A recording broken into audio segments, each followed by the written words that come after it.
What's going on, everybody? Welcome to another episode of Carbonite BS Live.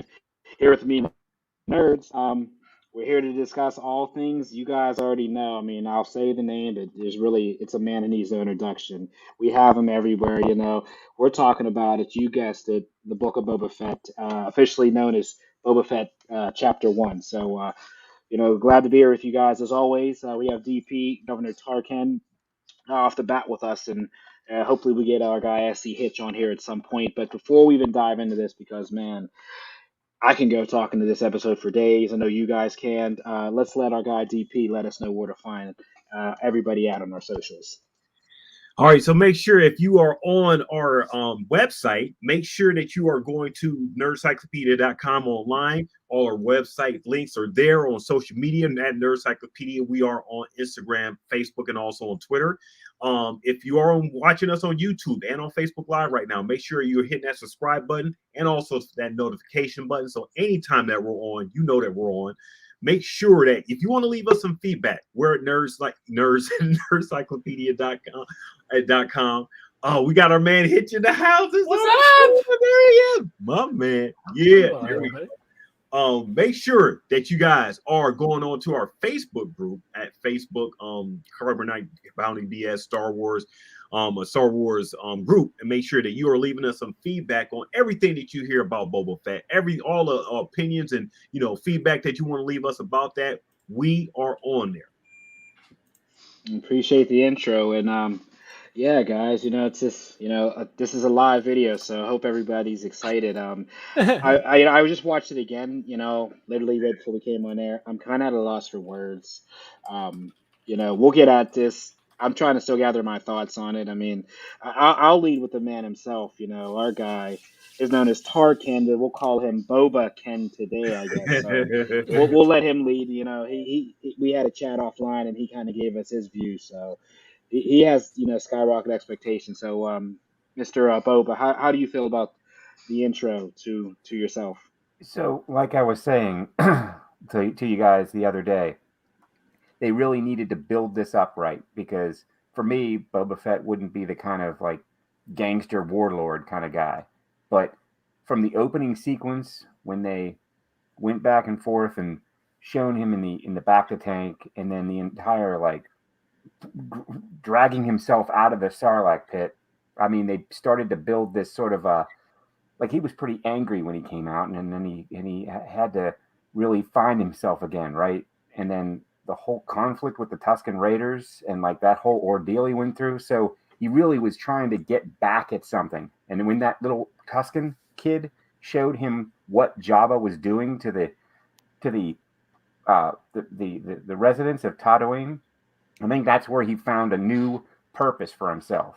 He wasn't going to be a bounty hunter like rogue anymore. He was going to be a fighter for the the weak, let's say. And I think he's going to try and liberate Tatooine from the gangsters.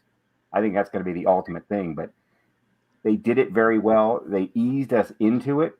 There's still a lot of questions, but I'll say the every moment in the show, they really spent some time with it. I mean, there were so many things that we can like just dig into, and the expectations that I had were met and exceeded. So I'm super happy with this first episode.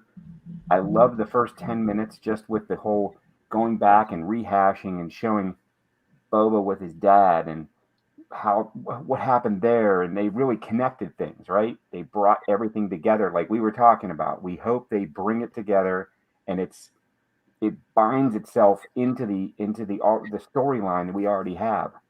And they pretty much touched on everything. They went all the way back to Attack of the Clones, and they brought that in. And I mean, it was deep, bro. I mean, there was some cool stuff going on in this opening episode. Stranger in a Strange Land, super strange, and we got some local talent. Oh, anyway, the Flashdance steelworker is the bar owner, right? The first other crime boss that he meets, Jennifer Beals, right? Yeah. So That's like a Pittsburgh connection. So Yins all know what we're in for now. The Yinzer connection. Yeah, that's right. Definitely. What do you think about it so far, Hitch? Oh man, this is such a cool show, and it really it shows us that Star Wars television is going to have legs. It's world building, and it answers the big questions right off the bat. How the heck did he get out of the Sarlacc, which we were told would digest him slowly over the course of 1,000 years? Obviously, they solved that problem, which I really liked. I enjoyed the story with the Tuscan Raiders. I think they've explained why he's such a badass with that gaffy stick. You know what I mean? He's really kicked some butt with that thing. So I guess we're going to see some training montage, which I always like. Everyone loves a montage. I love the backstory, and the way they did it was so, it was artistic, which I really enjoy when you do things, counter norm. So I was reminded a lot of the movie There Will Be Blood, which has this big long opening sequence in the desert where the guy is doing silver prospecting, and there's just no dialogue at all. I think it's really cool when you can tell a story without the need for dialogue. And I think the first line in this was something like, "Rodian, do you want me to cut your restraints?" or something like that, right? Very well put together. The plot was good. You understand, the motivations. And yeah, you're right. Flashdance cameo. You always love to see Jennifer Beal. Oh yeah, Jennifer Beals. I mean, it's always a pleasure to see her on screen. She's a very, good on the eyes. So good on the eyes and everything. I thought that was pretty decent. So I'm coming from the casual fan perspective. I'm used to the Mandalorian, used to the, Rebels, used to other stuff, within this wworld. So coming into Boba Fett, I don't know much about this character. So what I'm looking for in this series is basically, or at least for this first episode, is to give me a little bit more background, a little bit more character about, what he's actually about and everything. So I'm getting a lot of that from the flashbacks. The no dialogue sequence for like about a good 5-6 minutes and everything was excellent. It was just acting and getting you used to like the world and all that stuff. It really took you into like the his mind first of all, and then like the flashbacks in the background getting you sort of like up to speed on where we are, with his character and stuff. As far as like the episode goes, it left me wanting more. So a half an hour, it's like, oh man, and did we cut it off at that? It's like, watching these Marvel shows and then they cut you off at a certain point, and you want to get like a whole story. And then as we was talking the other day, T-Mitch, you have to wait a whole week for maybe another half an hour of a part story. So you're getting bits and pieces of a thing that seemed like it's already made into a whole, but you're getting it cut at a certain point. Instead of it being like a cliffhanger, it's like a cut, which is kind of odd to me, But overall, I thought it was a decent first episode. Left me wanting more. I want to see more of the story. And I echo, yeah, what you say. I mean, I won't say decent. I thought it was a great, and we talked about this the other day. Like, the nostalgia off the intro. The first thing I thought about is Luke Skywalker and Jabba, right? So we're there. He's in the Sarlacc pit. Um, my emotions were all over the place because I'm thinking of that. I'm thinking of now, like, well, what are we gonna do? Are we gonna get a whole prequel? Well, no, he's in the Bacta tank and it's current day, so this is pre-meeting Mando. So, well, actually, this is after because he has his armor now. So, Right. so now we're after Luke Skywalker has Grogu. So, like, my mind is like just racing, all these ideas, like what's going on, blah blah blah. Like, and as it lays out, I mean, just the way they kind of, directed it. Once again, Robert Rodriguez, just mind blowing. Like I said, I watched it again just before we came on air. I'm still speechless. I mean, I like a lot of the stuff. Really liking Fennec so far. I Yeah. think her character is really really going to develop with. I guess we'll call him Lord Fett as she refers to him now. But yeah, I mean, it was a great episode as I predicted. They were only going to tease us with a half hour.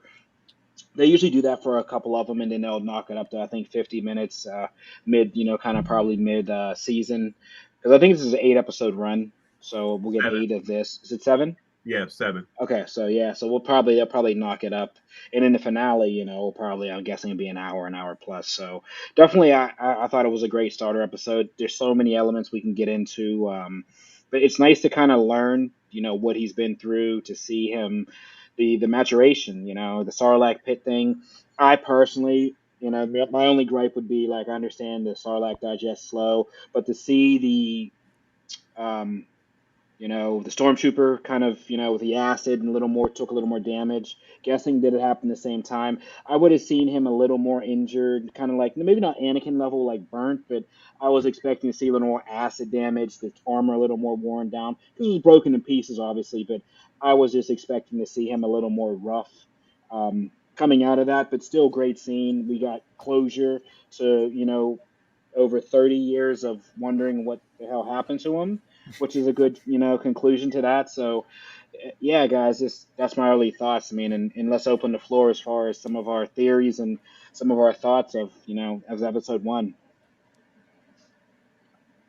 I'd let it play out. I'm not going to try and think ahead. I want to see where they're going. I got a lot of faith in the franchise, and I think they're going to do right by the story. And I think it's starting out with all the right elements.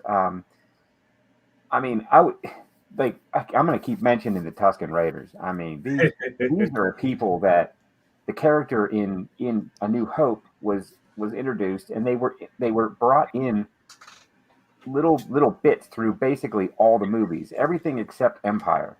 I think, right? I mean, but they were in all the other movies in some dimension, right? Right.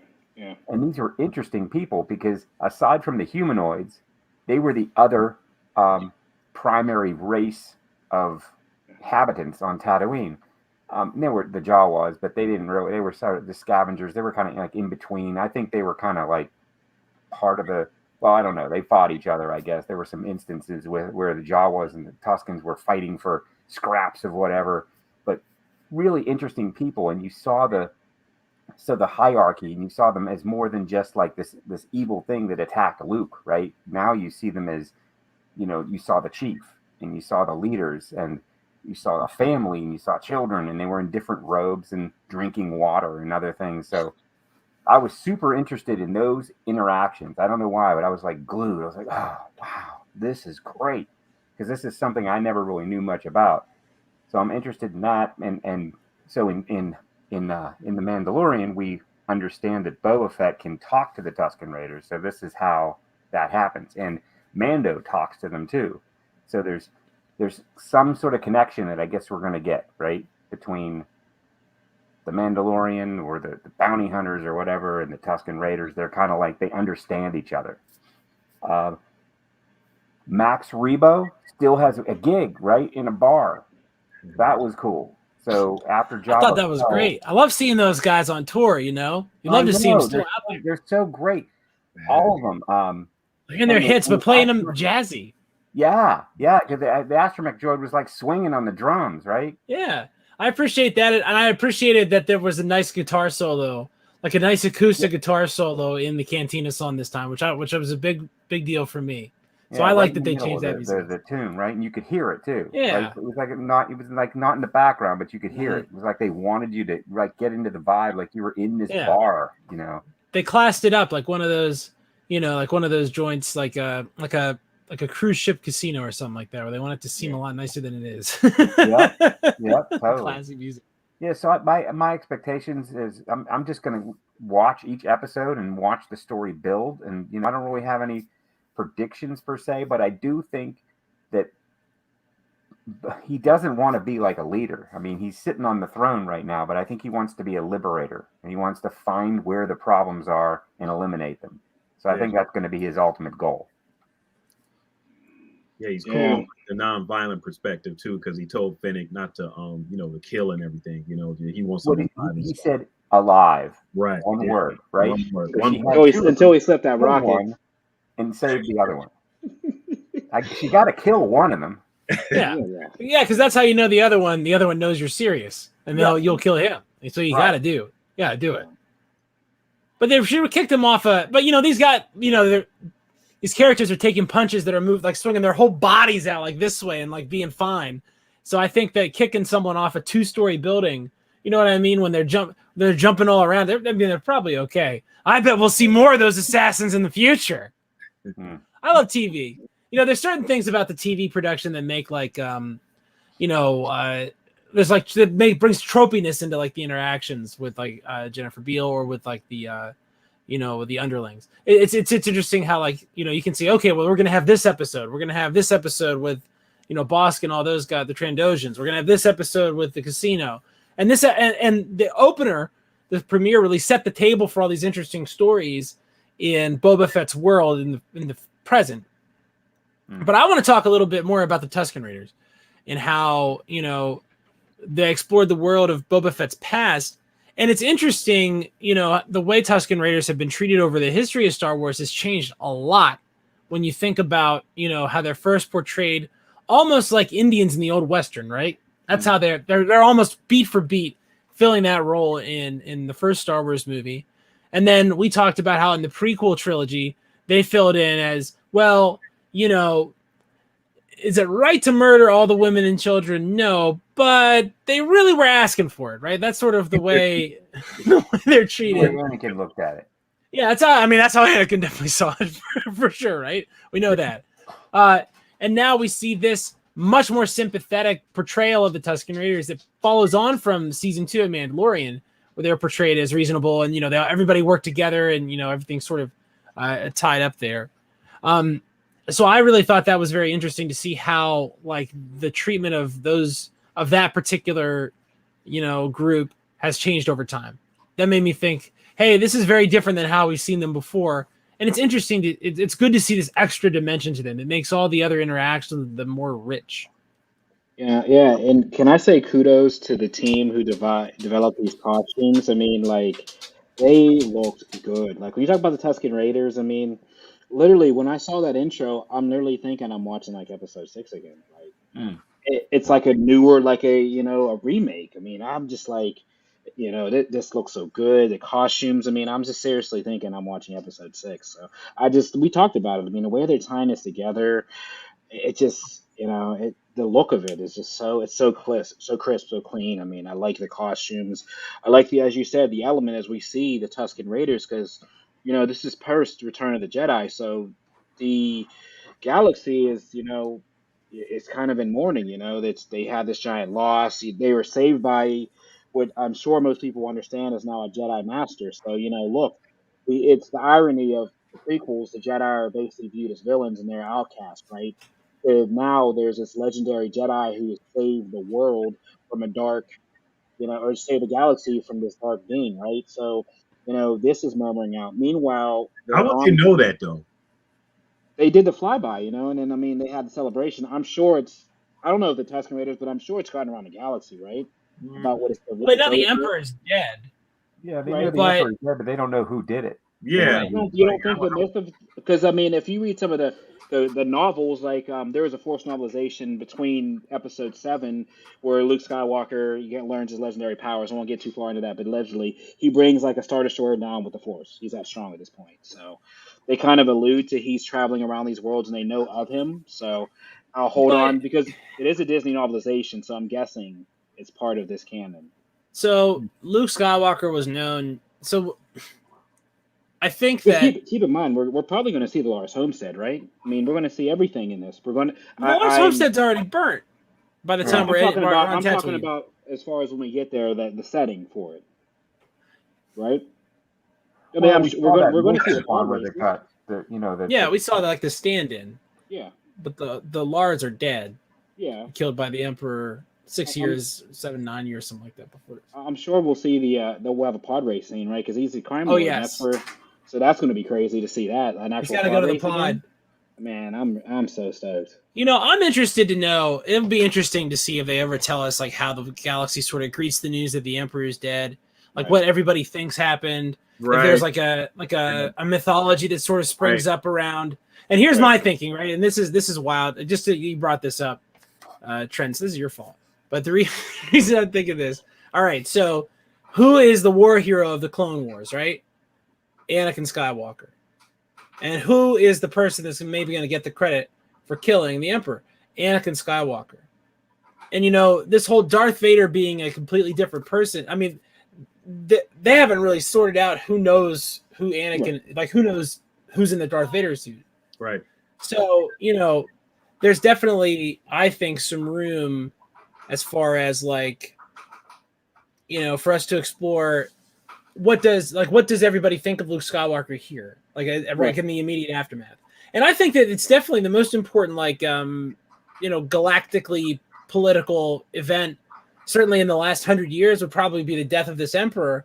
And what it's going to create is the same thing that the death of Jabba creates, but on a macro scale, right? So what's happened on Tatooine, Jabba's dead. There's a power vacuum. There's going to be, you know, maybe a successor state like Bib Fortuna. There's these swoop gangs who are these, you know, shaking people down for protection money and burning all their stuff and stealing their stuff and, you know, just causing general chaos. There's the mayor seems to be involved in this, the local government, right?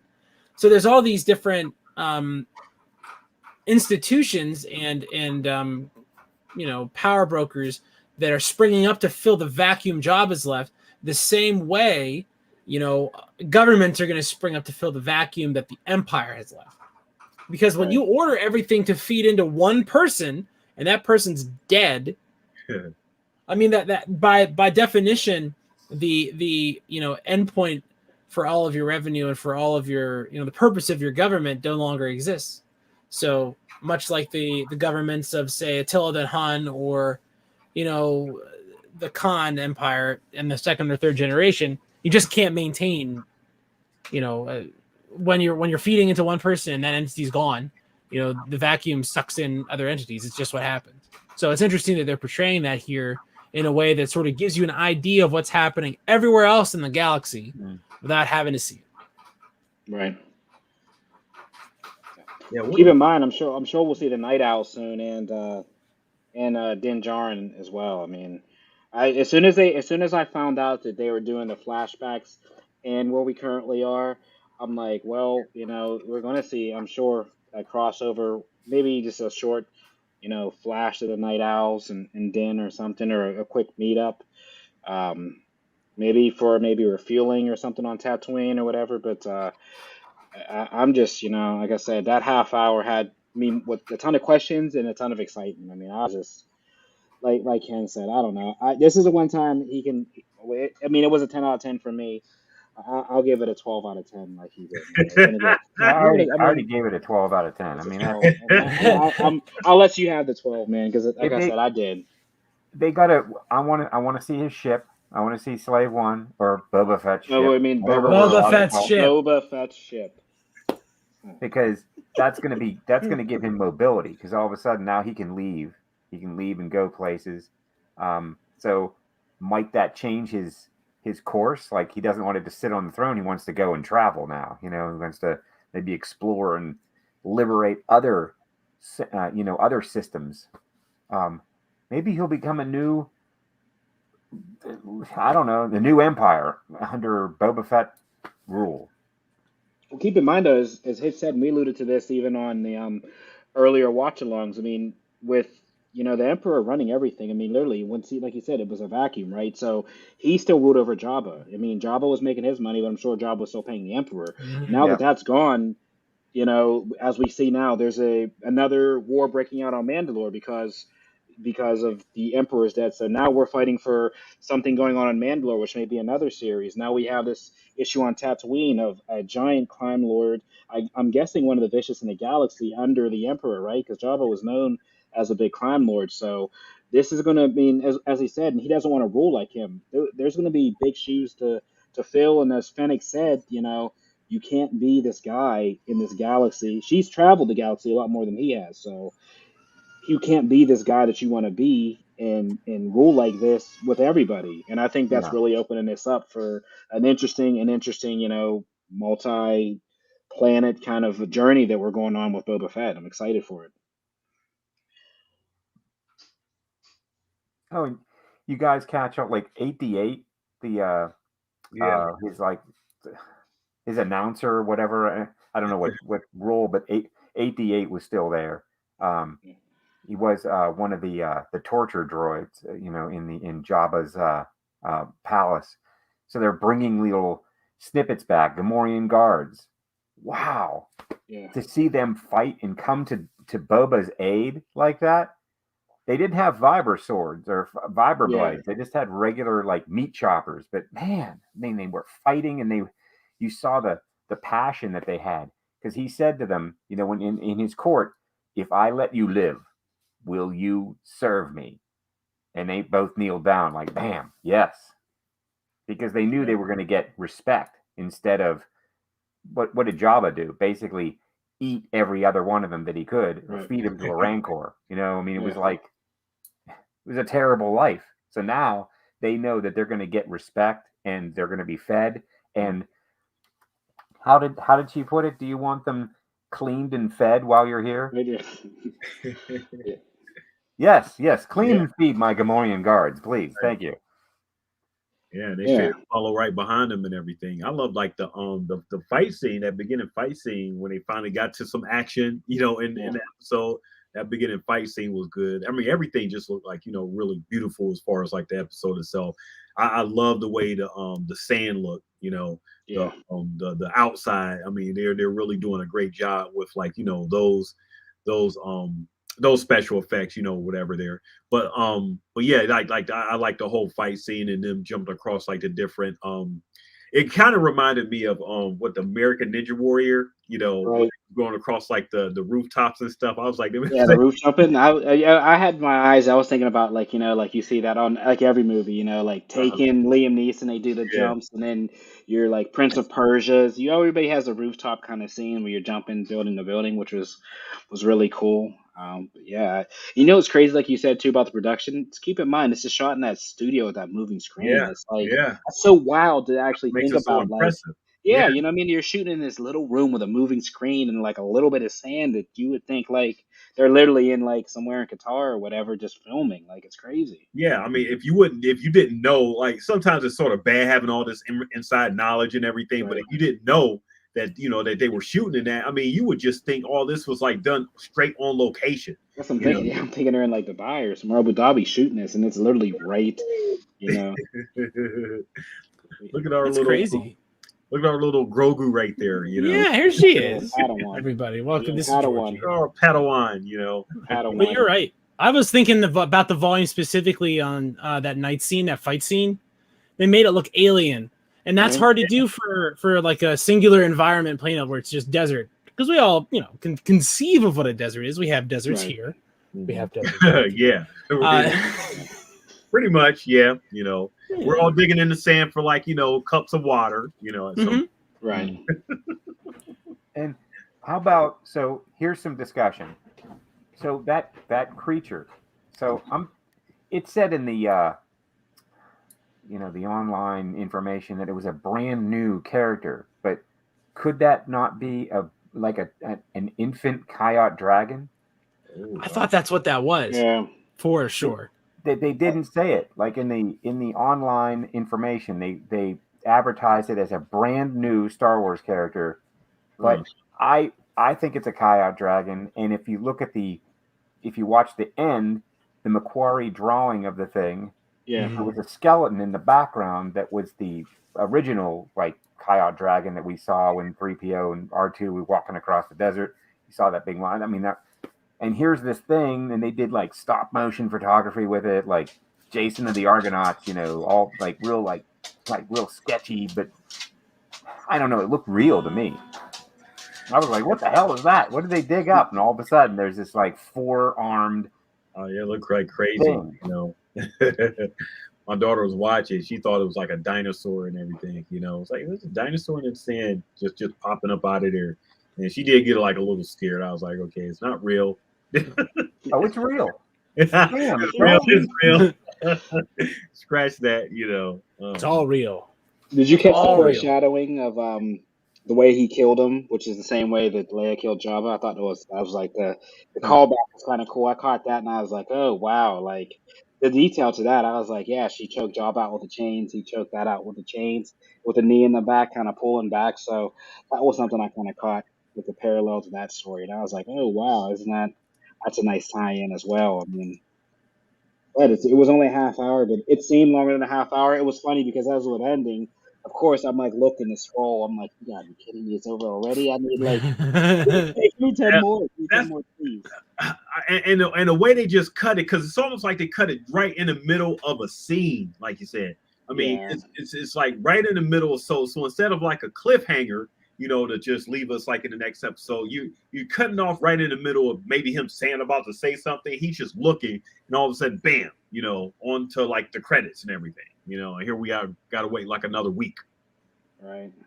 It's That's where I okay. kind of want I want the Netflix, but I get it, because I binge watched, whatever that Witcher was, and in hindsight, I watched it in a day, and I'm like, well, okay, it took them 2 years to make that. I understand now Disney Plus's idea. You know what I mean? Because look, it took Henry Cavill 2 years to film a season two, and then and literally in a day and a half, it's over, and I'm sitting here like, okay, season three, oh, that'll be in 2024. Well, I should have maybe waited. So I understand. I I think mean, I that's understand. that's the drawbacks of binging and It everything. is. They So I so-called definitely, episodes, but they're really like 15-hour movies.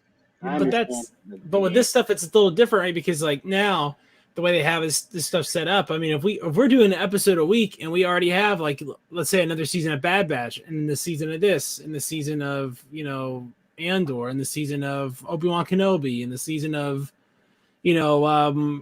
whatever Rebel sequel they put together and the Ahsoka series and not Cara Dune. But well, all the other series are happening. So there's all this, there's going to be all this time where, this was a really exciting day. And, I basically got like a birthday cake and stuff today because it was so exciting. It's Boba Fett Day. yeah. Once a year, this man comes to your Star Destroyer and tells you that he will use any means necessary to bring the quarry to you. Even if you tell him no disintegrations, he still takes the job. And that says something. He gets the job done. That's right. Even when the odds seem long. So I just was very excited for Boba Fett Day, but we get so many of these now. I mean, if we're talking 20 weeks a year, we're starting to get to like, that's like two college semesters. Like something all the time. And we know, T-Mitch, you want everything all at one time, and you want it all. But imagine if you did get all 6 that's episodes. what I'm saying. No, I understand now why. Because if they did, I understand. Because I wouldn't want I'd binge it and I wouldn't want to do it because I know what I do when I watch these and like that void. You I don't want that. consume it, then you got to wait another year, Yeah, maybe that's even just more for like the next. This way, they got it spread out over a 6-week period, and they gotta indulge the cottage industry surrounding it right. with us talking about it right after. Thanks for keeping We're me employed, Disney. I appreciate it. Thanks for That's keeping me right. on the podcast. I appreciate it. The slow drip is way better for us. I appreciate that. It's easier to get through it too. A Right. half hour is easier to swing in one day. Yeah, yeah, 6 Yeah. hours. Imagine much. that. Oh Yeah. man, yeah, quick and to the point and everything. I'd Yeah. have to call off. They did if you let me binge watch it. I'd take a whole day off and just sit there and indulge. They know that. It's the day Disney Yeah. this wrecks the economy. Like the GDP just plummets because everyone's gonna watch it for the whole series of Boba Fett all at once. Yeah, they Oh, drop hilarious. it. But Clearly, this episode touched something in you guys and everything. So, like I said, I'm not there yet, but I think by the time this I get a couple more episodes in, I'll be coming along on the ride and everything. So I'm looking to you guys like some of the things that and the callbacks that you're seeing that I'm not either privy to or just getting hip to. yeah. I will say one thing, and it's kind of like watching this Boba series and how it's one episode in, but these anthologies, we know that Andor, we know that Obi-Wan's coming, we know that Ahsoka's coming. We're hoping and assuming that there will be a Luke and a Vader series at some point. Like, I'm gonna just have my one moment here and just say this, okay? I know Keanu Reeves is out there. Can I? Because I like this anthology, right? And I wanted to do a movie, but I would love to see a Darth Revan series. I've seen the deep fakes. Keanu Reeves looks exactly like him. This is my call out to Filoni, the fans out there. Can you just give Keanu Reeves some money and let him play and be Revan? Do a 6 episode series. The money's there. I mean, we've paid. There's a million people. A-list actors are coming. I mean, I just these anthologies are going to be great. This is one of a ton of them.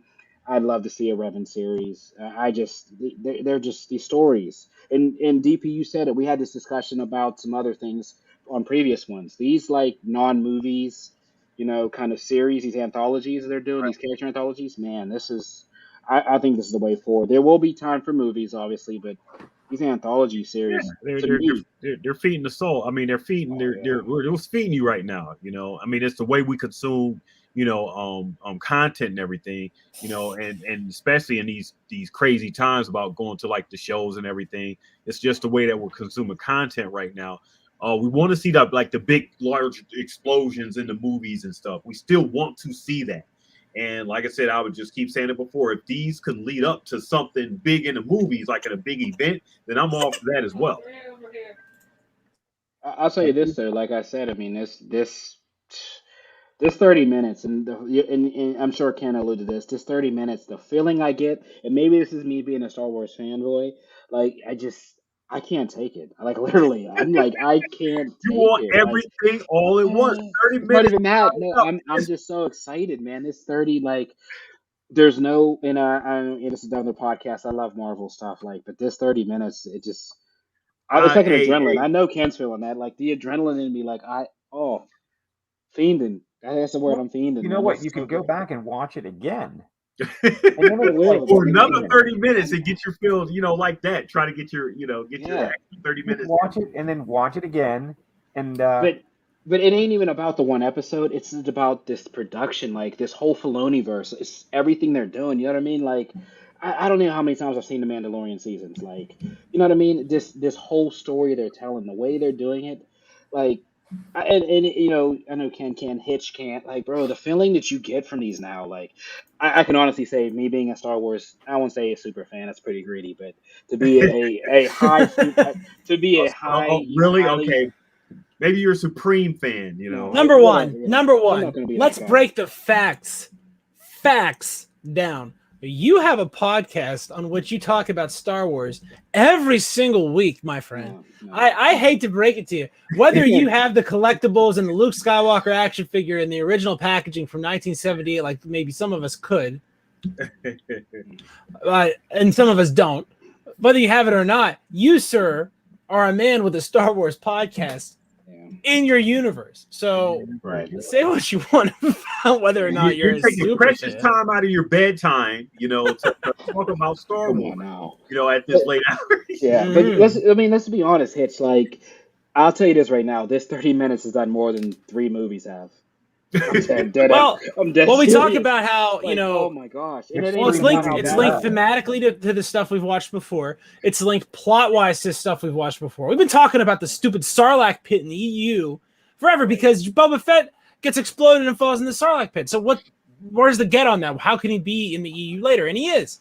So they have to make up some conjured BS to bring him back anyway. So this is like even tying back to the EU, which was demolished. Like that's how, when you're saying this is nostalgic, it's nostalgic for every piece of Star Wars. When we talked about how there are different, events that are nexus points for all the plot, and obviously Jabba's, barge exploding is one of them, right? And now we're spinning off from something we know happened because it's so set in canon. We know exactly when that is. We know all the stuff that's going on about it. We know all the people that were on the barge. We know what they were doing right before they came in. We know how Boba Fett links in with all of them, right? And so getting that backstory and how we're thematically linking to Mandalorian by showing the beating he takes fighting with that stick that he's an expert in, right? Yeah. What we get from the thematics with the Beast of the Week. We get one of those. We get the politics, right? The strong booting the weak, right? The thing that we see in Star Wars all the time. We get all of that wrapped into one thing. And where do we have to go to experience that? We don't have to go to our multiplex. We don't have to cross state lines like I had to when I was watching the prequel trilogies in the theaters. We don't have to go anywhere. It's in our house. And they figured out a way to make the Gamorreans look decent. Right. So, that's 2 of the unsolvable problems. Getting it to me and making those Gamorreans not look like crap. And they figured it out. They made me care about where the Gamorreans were. There were a couple times in this episode where I said out loud, I wonder where those Gamorreans went. And there 2 of them are. Right, there they are. Boom. Coming in with the knives. And we also saw them win a fight for the first time, I think. Have you ever seen those guys win a fight? Yep. Yeah, And that whole fight, I mean, the only thing I wanted to see a little bit of jetpack action, but I Yeah, think I was waiting for they're jet saving action. that, Yeah. a little bit. But to see him being cornered, him and him being cornered like that, and then he was like getting beat up for so long, just like the Tuscans were beating on him. I mean, they were building to that point where there was going to be a turn, and that was the Gamorrean guards came in and helped out. But they were, I mean, that fight was very real to me. It seemed like very, how would it really go? I mean, the good guy's not always going to win all the time, right? So it was But very I well mean, staged. we've talked about this in a ton of episodes, like and once again, it's like as Hitch would say, like it's like a crystal ball. It's like they're listening. They're actually listening to us, right? It's another series to where the heroes take legit damage. I mean, Yeah. we've seen a whatever sequel trilogy to where we have an OP character that takes no damage other than a cut on her arm, like takes no damage, right? To where it's a real fight. He gets beat up, like he's on his last leg. He's saved. Yep. Like I love that authenticity of like the hero doesn't always win. He gets beat up, right? He's taking damage. He's bloodied up. We saw the scars. He has to get back in the back of the tank. He's still suffering from injuries. Like this is the stuff, the detail that I want to see. That it's not like these overpowered characters where they could have easily he just turned on a flamethrower or whatever. He could have shot a rocket. Like they made it realistic that he's in a sense a human, right? There's an Yeah. element of he's not overpowered. And I really like that and appreciate that him and Fennec were able to go through that early. I also appreciate the television production stuff, like making it so he'll be scarred less every week. So they have to do less and less makeup work, and they keep it confined to that flashback stuff, right? Right. So good on them. I want to talk for a second about Tamura Morrison and the really great work we're seeing here, from the title character Boba Fett. He has to bring the requisite charisma to this. He has to bring the requisite, acting to this, the right physicality. He has to be able to portray, this guy who has to be dangerous, but at the same time vulnerable. And I think that he cuts this really great course. And if he weren't able to do that, this series wouldn't fit together.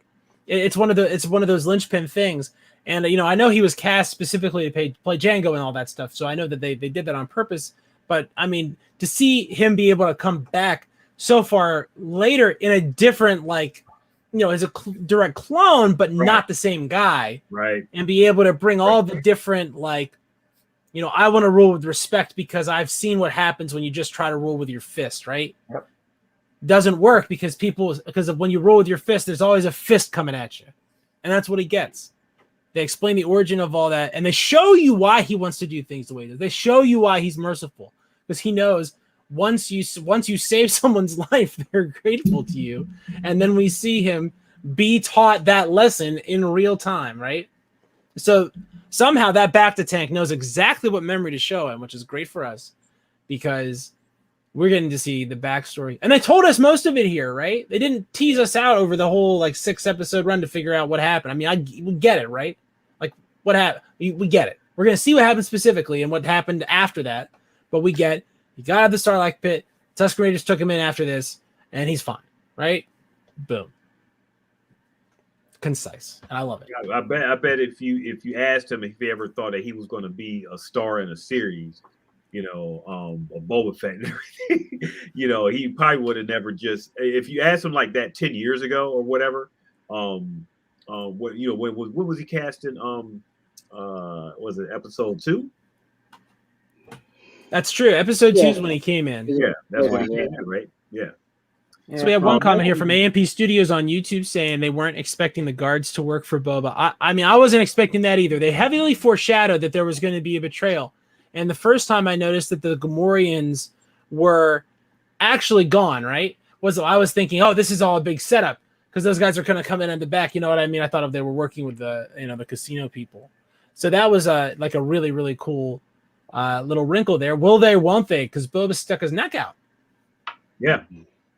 It kind of reminded me on that scene we watched in the Clone Wars with Hondo when he brought the enemies with him from the Inquisitors, right? Oh, he's kind of turned them, so it kind of had that foreshadowing to me as well. So I really appreciated that, the kind of how they flip so quick and how loyal, as you said, they were when they see how they're. And it kind of brings like real life, foreshadowing how when you treat somebody right, what gain you get from it. So Mm. I'm the same as AMP Studios. I was kind of like skeptical, like, are they going to run off? Are they not? Are they going to backstab him? Early in the season, steer in the series, but I liked, I like kind of how it started so far.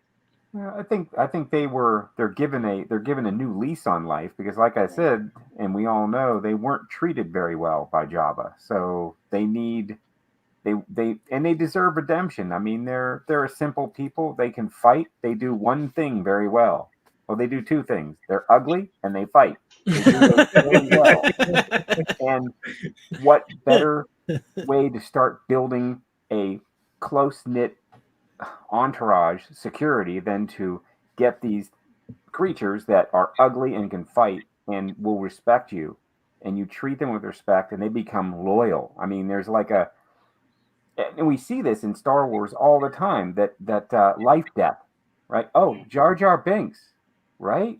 Yeah. One of the greatest Why? life debt. Why are you bringing that? No. How dare you use that as the example? How dare you? How dare you be on this show and use that as the example? Should I When use you know Chewbacca? very well that you should use Chewbacca. Of course. Well, I was getting to that. You should thank Chewbacca for Phil coming through with his end of the deal. How dare you bring up Binks of all people in this BS life debt? They should have let him rot. Let him rot in Gun City. Let them deal with their own problems, I say.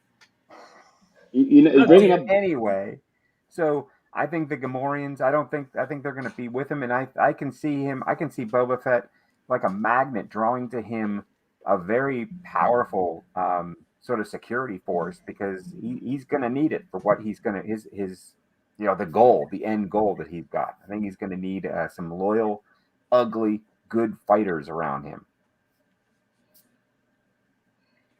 I'm excited to see if we see my guy Watto. If they bring Watto the Padre, I'm like really excited. I hope they. I had a Padre one time. I owned him. He was a little boy. I tried to sell him to a Jedi, but we'll let that chance decide. He came back and murdered a lot of people. So I said, he killed the mother and the children. I do appreciate the Godfather. I like that we're bringing up Hondo here, because the trope of the is the pirate a pirate, right? Are they that bad? This question that has always been present in Star Wars since Han Solo, right? This man in black trying to make good. I like that trope, and I think Boba is such a great guy to use for this, because he represents so many cool things, and came in, was the first designed and injected character into Star Wars after the first movie, right? I won't go so much into the murky background of the character and how they were introduced in the least sexy parts of the original Star Wars holiday special. Not as sexy as the rest of it in any way. I was thinking, by the second B. Arthur song, and then they do these cartoons where I'm like, Boba Fett? I don't know. It's just not as hot. But Boba Fett represents the injection of this fandom, right? Yeah. Boba Fett's the one we can hope to be. I mean, we don't have magic powers. I don't have magic powers. I mean, I've pretended to have magic powers before, but I don't have magic powers. None of you guys do, unless you've been hiding something from me. No. Hey. So we could be Boba Fett. He's just like Batman, right? Batman's the guy we could be. If you were rich enough, you could be Batman, right? Well, if you had all your wits about you and all the weapons, and you were trained all your life, you could be Boba Fett. Boba Fett does not have any specific extra special powers except his iron will and a bottomless font of weapons. So he's a space John Wick. Yeah, that's pretty much it, right? Why do you think he has? Look, he has Darth Vader directing him, but basically he's giving him one rule, right? How many other people get one rule from Darth Vader? Yeah, that's a good one. Hey, I'm just waiting for Rex or somebody from the Bad Batch to show up. Oh, please, please. They dropped the way they dropped Ahsoka. We're going to get some gems. I mean, come on, they're not going to. We're going to get some gems. Just imagine imagine we're they're gonna put out Bad Batch season 2 after this. So like imagine a Crosshair is just in this, and it just means all the stuff it means for that story, right? He's still around, he's still fine. He just strolls right into his brother's house.